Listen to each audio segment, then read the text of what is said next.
শীত, বর্ষা, হেমন্ত, বসন্ত যে কোনো ঋতুই হয়ে যাক না কেন, এই পরোটা তেলে ভাজা খাওয়া থেকে বাঙালিকে কেউ আটকাতে পারবে না। এই তেলে ভাজা খেয়ে খেয়ে কিন্তু বাঙালিরা নিজেদের ইমিউনিটিকে এত স্ট্রং করে দিয়েছে যে বাঙালি যা পেটে খায় তাই পিঠে সয়ে যায়। মা বাবার ট্রেন্ডকে তো বাচ্চারা ফলো করবেই, তাই আলুর পরোটা খেতে খাওয়া মায়ের মেয়ে সেও যে কি পরিমাণে আলুর পরোটা খেতে ভালোবাসে কি বলবো। কিন্তু এর মধ্যে কোনো মশলাই নেই, জাস্ট একটু পেঁয়াজ দিয়েছিলাম, একটু চিলি ফ্লেক্স, অরিগানো, ব্যাস, আর কিচ্ছু না। আগের দিনে ব্লগে দেখিয়েছিলাম, তো সেটাকেই ভালো করে বেড়ে অল্প অল্প তেল ছড়িয়ে ভেজে দিলাম, মুড়ে মাড়ে কেটে অল্প একটু টক দই আর একটু অল্প টমেটো কেচাপ দিয়ে ওকে দিয়ে দেবো।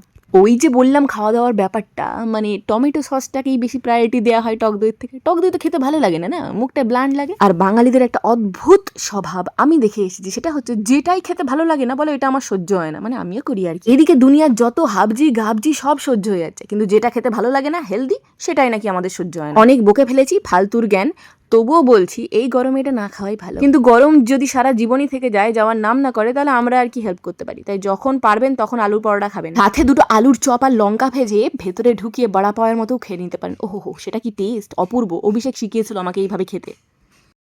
Good morning everyone, welcome back to my channel. আজকে হলো বুধবার। আজকের দিনটা আমি ভেবেছিলাম যে একটু ভালো মন্দ কিছু খাবো, মিস্টার মুখার্জিকে বলবো একটু চিংড়ি মাছ নিয়ে এসো, ডাব চিংড়ি করবো, যেটা কালকে বলেছিলাম। বাট মিস্টার মুখার্জি বেরিয়ে যাবে 10:30টার সময়। কখন আনবে? ও চান পুজো করতে এত টাইম লেগে যায়, তো সেই জন্য আজকে প্ল্যান ক্যান্সেল করছি। আমি ভাবছি একটু ডিমের কিছু বানাবো, ডিম ভাপা টাইপের। আমার শাশুড়ি মা আবার পছন্দ করে না, ডিমই পছন্দ করে না, ভাপা কি জানি না। মা যেটা খাবে সেটা মায়ের মতো সুন্দর করে বানিয়ে নেওয়া হবে। আর আমি আমার আর নদীর জন্য ভাবছি একটু ডিম ভাপা বানাবো। এসে মুখার্জি যেহেতু সকালে ভাত খেয়ে যাবে না, ওর জন্যও ডিম ভাপা করে দেবো, রাতে ভাত খেয়ে নেবো। কি বলেন? নারকেলটা অনেকদিন ধরে পড়ে রয়েছে, একটু নারকেল কুড়ে একটু সর্ষে বাটা দিয়ে হচ্ছে ডিম ভাপাটা করবো। অনেকে আবার আলু কুচি দেয়, জানেন তো? আমি বরঞ্চ একবার রেসিপিটা দেখে নি কীভাবে করে। সবজি পাতির ভাই অনেক দর, ফেসবুক ফিডে তাই অতনুর রান্নাঘর। বাবা ক্যা বাত। আচ্ছা, ভাপা জেনারেলি আমরা ওই বলে সর্ষে বাটা মাছ, তারপরে নারকেল গুঁড়ো এইসব দিয়ে হয়, বাট অতনুর রান্নাঘরে একটা ডিফারেন্ট ভাপা দেখলাম ডিমের, তো আজকে ওটাই করবো ভাবছি। অতনুর রান্নাঘরে করা হয়েছিল ওখানে টমেটো কুচি আর পেঁয়াজ কুচির ব্যবহার, বাট আমি সব বেটে দিচ্ছি, কারণ আমার ভাপাতে মনে হয় না কোনো দারদারা পিস মুখে যদি পড়ে ভালো লাগে না। তো স্মুথ থাকবে, পেস্ট মিহি হবে, তাহলে ভালো লাগে। তো এই যে সবারের জন্য মিস্টার মুখার্জি 2টো ডিম আর আমাদের 3 জনের 3টে ডিম নিয়ে নিয়েছি। ওই ডিমগুলো আমি ভেজে নেবো নুন হলুদ দিয়ে। সকাল থেকে অনেক গৃহযুদ্ধ চলেছে আমার ঘরে, কোথাও পাওয়া যাচ্ছে না জেকে পোস্ত, তাই বাধ্য হয়ে সানরাইজের পোস্ত আনালাম জিও মার্ট থেকে। ক্লাস 8-9 প্রেমগুলোর মতো এই জিও মার্টের না কোনো ভরসা নেই, কখন যে কি পাওয়া যায় ভগবান জানে। অতনু ভাই বলেছিলেন প্রথমে পোস্তটাকে ভালো করে গ্রাইন্ড করে নাও, তারপরে ওর মধ্যে টক দই মিশিয়ে কিছুক্ষণ রাখো। তারপরে যেটা করতে হবে সেটা হচ্ছে পেঁয়াজ কুচি আর টমেটো কুচি ভালো করে ভেজে নিয়ে মিশিয়ে ডিমগুলোকে ভেজে বসিয়ে দাও ভাবে। কিন্তু আমি একটু অন্য প্রসেসে করছি, কারণ আমি পেছন পাকা। ব্যাপারটা সেটা নয়, ব্যাপারটা হলো আমার না পোস্তর মধ্যে যদি একটু গোটা গোটা কিছু পড়ে মুখের মধ্যে, ভালো লাগে না। যারা দুধ থেকে বা দুধের চা থেকে সর বেছে খায় তারা এই ব্যাপারটা বুঝতে পারবে। পোস্তর কাম তামাম, এদিকে কড়া বসিয়ে দিয়েছি, বেশি গরম হওয়া যাবে না, আগুন জ্বলে যাবে স্টিলের কড়াই থেকে। কি ধরনের কড়াই ভাই ভগবান জানে, মিশো থেকে নিয়েছিলাম, কি ভুল যে করেছিলাম। আপনারা যদি স্টিলের কড়াই ইউজ করেন তাহলে ভিনোদের করবেন, ভিনোদের বাসনগুলো কিন্তু খুব ভালো। যাই হোক, অল্প করে একটু প্রমোশন করে দিলাম। আর এখানে দেখুন তেলের মধ্যে দিয়ে দিলাম ডিম, ডিমটাকে অবশ্যই ফাটিয়ে দেবেন, নাহলে এ ফাটার জায়গায় আপনাকেও নিয়ে ফেটে যাবে। নুন হলুদ আর শুকনো লঙ্কার গুঁড়ো ভালো করে ভেজে নিলাম, একদম হালকা হালকা করে ভাজবো ডিমগুলো, বেশি ভাজা খেতে ভালো লাগে না। ভালো লাগে? হ্যাঁ, খাও তুমি, বাড়িতে গিয়ে করো, মনে তো হয় না। ডিমগুলোর মধ্যে হালকা একটা সোনালি রং চলে এসেছে, এরপর এটাকে তুলে রেখে দেবো। রেখে দিয়ে যেটা করবো, আগে থেকে বেটে রাখা পেঁয়াজ দিয়ে দেবো, দিয়ে পেঁয়াজটা দিয়ে কষাবো। যখনই দেখবেন পেঁয়াজটাতে একটা সোনালি সোনালি রং চলে এসেছে, তখনই ওই গানটা চালিয়ে দেবেন, সোনালি সোনালি শুনকে সোনালি। দেখুন কে একজন কমেন্ট করেছেন আমি নাকি বাচাল মহিলা। একদম সত্যি কথা, আপনি এতদিনে আমাকে ঠিক চিনেছেন, আমি সত্যিই বাচাল মহিলা। কিছু বছর পরে আস্তে আস্তে বাচাল বুড়িও হব, কারণ আমি এরকমই থাকবো সারা জীবন। আর এই বাচাল মহিলাকে অনেকেই পছন্দ করে। এই যে দেখুন পেঁয়াজটার মধ্যে এসে ঘাটা ঘাটা নারকেলের পুরের মতো ব্যাপারটা চলে এসেছে। এরপরে যেটা করবো, 2টো বড় টমেটো ঘষে রেখেছিলাম ওটার মধ্যে দিয়ে দেবো। যখনই দেখবেন সাইড থেকে হালকা তেল ছেড়ে দিয়েছে, ব্যাস ইউ আর ডান। এরপরে ভাপায় বসানোর জন্য টমেটো, পেঁয়াজ আর আপনি দুটোই রেডি। প্রথমে ভাবছিলাম পোস্ত, পেঁয়াজ, টমেটো, টক দই কীরম লাগবে কে জানে, তারপরে যখন খেলাম, সেটা তো অতীত, পরে বলছি, সরি ফিউচার।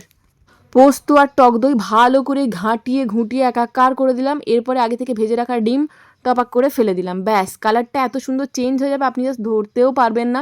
বেশি তেল দেওয়ার দরকার নেই। এই গরমে তারপরে সবাই বাথরুমে বসে থাকলে আমাকে গালাগালি দেবে, একদম ফলো করবেন না। যতটা পারবেন কম তেলে ধীরে সুস্থে আঁচে রান্না করবেন, খেতে ভালো হবে। এরপরে অল্প একটু জল ধোয়া মানে বাটি ধোয়া জল দিয়ে দিলাম। তারপরে নুন মিষ্টিটা পরিমাণ মতো আপনারা বুঝবেন। হ্যাঁ, মোটামুটি রেডি। ভালো করে মাখিয়ে চাখিয়ে ওপর থেকে 2 চামচ থেকে 3টে চামচ সরিষার তেল ফেলে দেবো। তারপরে ঢাকা দিয়ে মোটামুটি 15 থেকে 20 মিনিট ভাপাতে দেবো। আহা, কি সুন্দর গন্ধ ছাড়ছে। এই যে জল দিয়ে দিলাম কড়ার মধ্যে, এবার ঢাকা দিয়ে ব্যাস 20 মিনিট অবসর নিয়ে রান্নাঘর থেকে টিভি দেখতে চলে যান।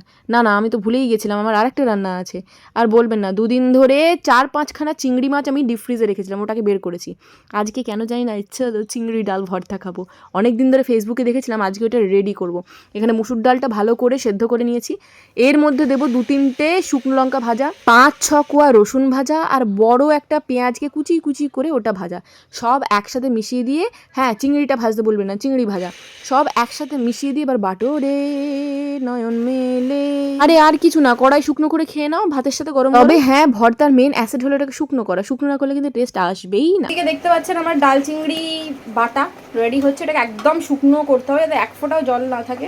আর এদিকে তো ভাপাটা হয়ে যাচ্ছে, আর একটু হলেই হয়ে যাবে। 10-15 মিনিট হয়ে গেছে, মোটামুটি 15-20 মিনিট রেখে দিলেই ভাপা রেডি হয়ে যাবে।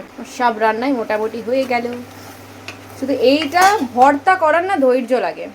অনেকেই ভর্তাটা একটু জলে থাকলেই নামিয়ে দেয়, বাট না, হবে না। ভর্তা মানে একদম শুকনো ঝুরঝুরা ব্যাপারটা, যেটা লোটে মাছের ঝুরো যেরকম হয় সেরকম ওইরকম ভর্তা হয়।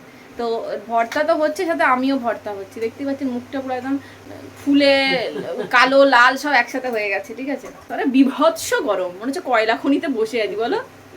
বিশেষ করে আমার ভাবগুলো লাগছে, এই চিমনিটা চালালে তবুও একটু স্বস্তি। তারপরে আবার দেখে মনে হচ্ছে আবার গিয়ে একটু স্নান করবো আমি। ডিম ভাপা হয়ে গেছে, নামিয়ে নিই। ওইটা নামাবো, আপনাদের একটু খুলে দেখিয়ে দিই। ডিম ভাপার কালার এই হচ্ছে ডিম ভাপা। ঠিক আছে, এর মধ্যে আর কেউ চাইলে আরও অনেক বেশি মশলা, আরও অনেক বেশি লাল করা যায়, বাট আমার মনে হয় না, পেট খারাপের কারণ হবে শুধু বেকার। এই জন্য আমি ভীষণ কম মশলা কম তেলে করেছি। তাও দেখুন সাইডে তেল বেরিয়ে আছে। মোটামুটি ঘন্টা 1.5 পর এই রেজাল্টটা এসেছে। এই গরমে রান্নাঘরে সেদ্ধ হওয়ার জন্য কেউ এই ভর্তা ট্রাই করতে যাবে না। তাই তো বলি, এই শীতকালেই সবাই ভর্তা খায় কেন? অ্যাকচুয়ালি পেটের জন্য না, গরমের জন্য। এই গরমে এতক্ষণ ধরে রান্নাঘরে দাঁড়িয়ে কে ভর্তা করবে? এই সময় তো বিরিয়ানি হয়ে যেত, ভর্তা করতে যা টাইম লাগলো। সর্ষের তেল ছড়িয়ে দিয়েছি, হয়ে গেছে। বাপরে বাপ, এত গরম! আমি মাত্র এলাম, রান্নাবান্না কমপ্লিট। সুলতা দিয়ে আজকে গ্যাস ফুরিয়ে গেছে, বললো কাঠের চালে রান্না করতে হবে। আমি বললাম অল্প করে এখান থেকে 2 ভাত খেয়ে যাও। ও যা ছিল ওই একটুটা করে দিয়ে সুলতা দিয়ে একটু ভাত খেয়ে নিল। আমি বললাম পরে যদি খিদে পায় একটু চিড়ে মেখে খেয়ে নিতে পারবে। আবার এই গরমে কাঠের জাল ধরাবে, রান্না করবে, ভীষণ ঝামেলা। তো সুলতাকে বললাম একটু ডিমটা ভালো হয়েছে না ডালটা? সুলতা বলছে ডিমটা দারুণ হয়েছে, ডালটাই ভালো হয়েছে, কিন্তু ডিমটা আরও সুন্দর হয়েছে। অতনু রান্নাঘরের রেসিপি বলে কথা। এখানে আর একটা পার্সেল এসেছে আমার, আমি জানি না। ও আচ্ছা, এটাও হল ভিডিওর জন্য, শর্টসের জন্য। আমি এখন এডিট করতে বসবো, প্রচুর এডিটিং আছে। আপনার সাথে একটু পরে কথা বলছি। পেঁয়াজের রস নিয়ে এসেছি, পেঁয়াজ বাটা থেকে একটু রস ছিল, রসটা মাথায় দেবো, নদীর মাথাতেও একটু দেবো। ভিডিওটা এডিট করে পাঠাই আমার অ্যাপ্রুভালের জন্য, নাহলে আজকে ব্লগ লাইভ করতে পারবো না। ওটা কি? পুঁই শাক। আমার কিছু মানে কিছুই দেবো না, ওই জন্য একটু এটা খেয়ে দেখ কেমন লাগছে। ধর শুধু বাটিটা দিয়ে দে। হ্যাঁ, আমার পার আইয়া পড়ছে। কিরে, কি খবর তোদের? Bye bye bye bye. কেমন সিকিম ঘুরলি? ভালো? ঠান্ডা তো আছে, দে দে দে দে দে। আজকের হট টক কিসের ওপরে? রোজ এসে স্কুল থেকে হট টক শোনায়, হট গসিপ একদম। ও গসিপ নিয়ে আসে স্কুল থেকে। আজকে এই হয়েছে, কালকে ওই হয়েছে। কি হয়েছে আজকে স্কুলে? সেরকম রুটিন হয়েছে, স্পেশাল কিছু হয়নি। এই যে আমরা ভাত নিয়ে বসে পড়েছি, আমি আর নদী। এখানে আমার ডাল ভর্তা, ভাত। এটা সুস্মিতার কাছে আমার বাটিটা রয়ে গেছিলো, বাটি ফেরত দিতে দিয়েছে। পুঁই শাক চিংড়ি, আর এই একসাথে আমার আর নদীর ডিম ভাপা নিয়ে নিয়েছে। এটার সাথে একসাথে খেয়ে নেবো। ওটা ডাল ভর্তা, ভালো না? লেখা এই শুকনো গরম ভাতে ডাল ভর্তা মেখে খাওয়ার মজাটাই আলাদা, বুঝলি? যারা ভর্তা খেতে ভালোবাসে।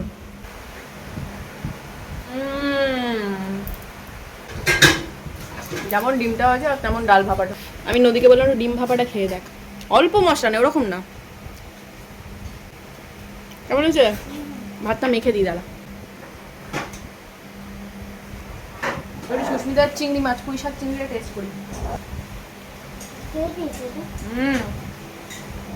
বিশ্বাস করুন, অনেককে দেখি খাওয়া ব্লগ শ্যুট করে, কিন্তু আমিও ভাবি যে মাঝে মাঝে করব, কিন্তু লজ্জায় করতে পারি না। নিজে খাচ্ছি কাউ কাউ করে, লোককে কি দেখাবো বলুন তো, কি লজ্জা লাগে। তাই ভাতের থালাটাকেই দেখাচ্ছি। কিন্তু সত্যি কথা বলতে কি, অতনু রান্নাঘরের এই ডিম ভাপা অলওয়েজ হিট, ফাটাফাটি। এটা খেতে খেতে মনে মনে ডিসাইডই করে নিলাম শনিবার দিনে পনির ভাপা করব। যদিও সর্ষে বাটা দেবো, সেটা এই প্রসেসে করবো, কারণ পনিরের সাথে পেঁয়াজটা আবার আমার ঠিক ভালো লাগে না। সন্ধে ফন্ধে দিয়ে একটু হাঁটতে বেরিয়েছি, ঠিক আছে। বাইরে যদি হাঁটার মুড একদমই নেই, প্রচণ্ড গরম, বিচ্ছিরি ভ্যাসভ্যাসানি গরম, একটা মানে জাঘানিয়া গরম। বাহ, সুন্দর হয়েছে। দেখা পেয়েছি, দুটো ম্যামের দেখা, যা ঢুকে পড়লো এই বাড়িটার মধ্যে। বিড়াল আয় আয়, ও বাবা, এই তো আয়, ছোট বাচ্চাটাই, ওই দেখো বেরিয়েছে, আয় ছোট্ট, আয় আয় আয়। কেন করলি ওটা, কেন করবি, তারপরে ঝামেলা করছিস। আমাদের নেক্সট প্ল্যান ডিসাইড হচ্ছে এখানে শুয়ে শুয়ে। এই দেখ একটা রয়েছে, আসছে ঝড় আসছে, এই যে চলে এসেছে হ্যারিকেন ম্যারিকেন টর্নেডো। কেমন চুল বাঁধা, মুরগির মতো চুল বেঁধে চলে এসেছে। মাহি চুল বেঁধে দিয়েছে, মাহি চুল বেঁধে দিয়েছে। শুনবে, ব্রেকফাস্ট নিয়ে সব নিয়ে দুরাত্রির মানে দুদিনের জন্য বলছে 15,708 টাকা। কোথায়, কোন হোটেল সেটা আবার কোথায়? আরে কাছাকাছি নেই না, ওই কি হয়, আমার ট্রি না ওইসব যদি না পাই তাহলে ক্যান্ডেলউডটাই বুক কর। হেভি নিজস্ব বিচ আছে ওদের ওখানে, তোর ইয়ে আছে নেই তো ওদের। আবার পেছনে সুইমিং পুল, একটাতে সুইমিং পুল নেই, আমার পেছনে সুইমিং পুল। তাহলে এই গরমে জানা সুইমিং, কালো ভূত হয়ে যাবো।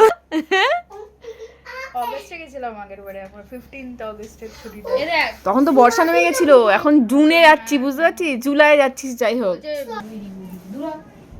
দেখি পেড রিভিউ হয়,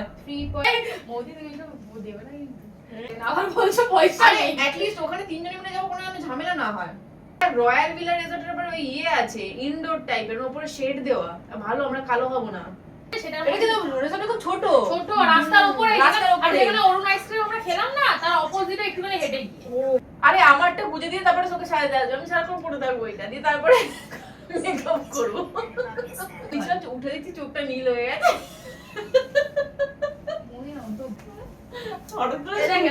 তারপরে চোখটা সবুজ হয়ে গেল। এই চল আমরা তো নাচবো, রিল ফিল বানাবো, কি করে হবে? সি ভিউ রয়্যাল, লোকের চারটি গালাগালি খাবো।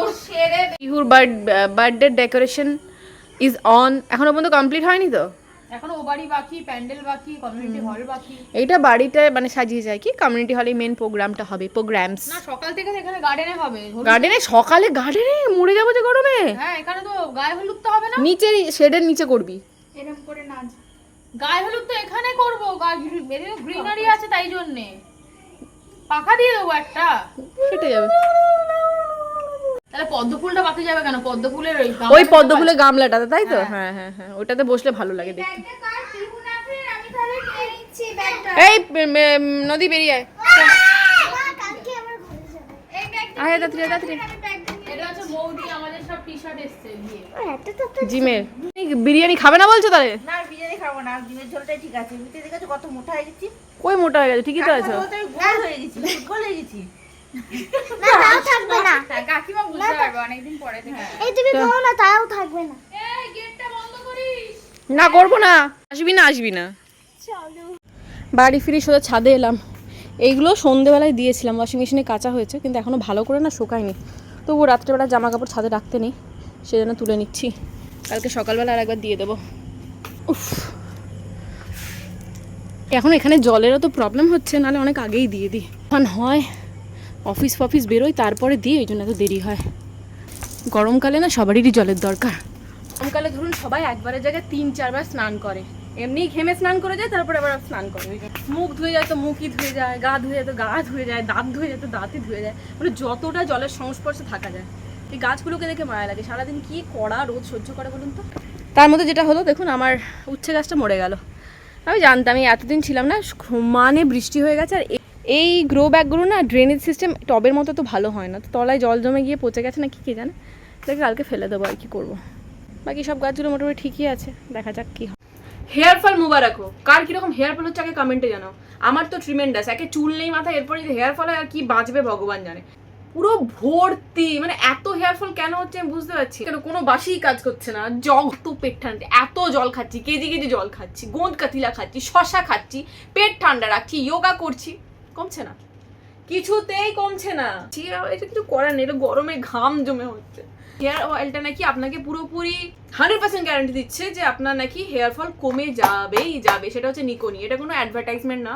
তো ব্র্যান্ডকে একবার করে ট্রাই দিই, ভাইকে একটা করে সুযোগ দেওয়া উচিত ভাই, না ফালতু না। আমার আদিবাসী অয়েলটা শেষ হয়ে গেছিলো, তো আদিবাসী অয়েল যখন কাজ করছে না, হেয়ার ফল হচ্ছে, সেই জন্য ভাবলাম এইটা ট্রাই করি। লজ্জায় আপনাদের সাথে চোখ মেলাতে পারছি না, কিন্তু বলছি নাকি এটা তো কমে যাবে। এ যাবা খাল তেরে বা এ যাবা খাল তেরে, এইটা ফুটো করতে হবে। ফুটোটা কি দিয়ে করবো? সেফটি পিন আছে, এই সেফটি পিন। ও বাবা, সঙ্গে সঙ্গে ফোটা হয়ে গেল। এর সাথে গার্ডার দিয়েছে রেড কালার, এটা দিয়ে মনে চুল বাঁধতে হবে। আমার শাশুড়ি মাকে যে এই সেফটি পিনটা আমি ফেরত দিয়ে, যেটা প্রমাণ রাখতে হবে ভিডিও রেকর্ডিং করে, না হলে দে আর 10-15 মিনিট পরে বলে তুই আবার দে, আমাকে দিসনি তুই। এরকম করে হচ্ছে, নিম বা কিছু টাইপের দেওয়া আছে, উগ্র গন্ধ ছাড়ছে একটা। তো চুলে অ্যাপ্লাই করে নিয়েছি, এবার মিস্টার মুখার্জির অপেক্ষা, কখন আসবে, ওকে ভাত ফাত গরম করে দেবো। ঘন্টা না 40 মিনিট আগে বললো যাদবপুর ক্রস করছি। মিস্টার মুখার্জি এসে গেছে, 10:05 বাজছে। আমি এখন খাবারগুলো গরম করে দিয়ে সোজা উপরে উঠবো। মিস্টার মুখার্জি খেতে দিয়ে দিয়েছি, এখানে ভর্তাটা, ডাল আর ডিম ভাপা ভাত।